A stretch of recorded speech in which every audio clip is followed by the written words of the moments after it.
So in this video, I wanted to talk about a popular Shop-Vac accessory, and that is the hand washable cloth filter bag. In this case, it's a Craftsman, it's type EE, and you may have seen these around the Shop-Vac and maybe a little bit confused about what this is, why you would want one, what it does, that sort of thing.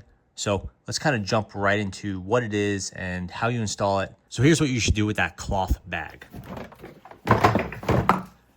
Basically, it fits over your filter. It acts as a pre-filter. Basically, it's going to stop any of the big stuff from getting into your main filter and clogging it up.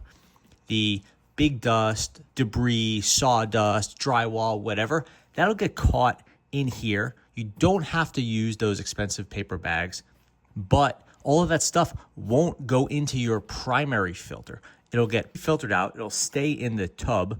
And then the filter in here, the main filter, that can filter out the super fine particulate that you don't want in the air.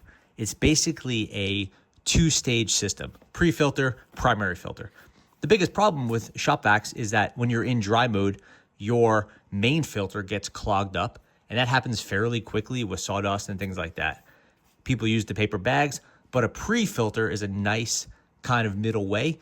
You can get the full capacity of your tub. You know, it's really the wet tub, but you don't have to use the paper bag. You just have to use a pre-filter and then clean this thing off occasionally. This is hand washable. You could just, wash it off with a hose or whatever. This one's recently cleaned, so it's in great shape. You will lose a tiny little bit of suction, but it's really, really helpful. If you don't want to go with the Craftsman, a lot of people use pool pre-filters. It kind of looks like a big nylon sock or something like that. This is the Craftsman one that works on Craftsman or normal Shop-Vacs, but there are cheaper ways to go with these pool pre-filters.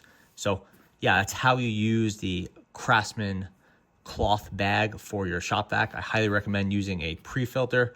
Obviously, it's not going to work for every single application. This is only for dry stuff, and it's better for kind of like larger dry stuff. It's really only good for larger dry things, leaves, wood cuttings, things like that. If you're doing a lot of super fine stuff, then you want to go ahead and use that paper bag, and you want to also consider upgrading to the blue HEPA style filter.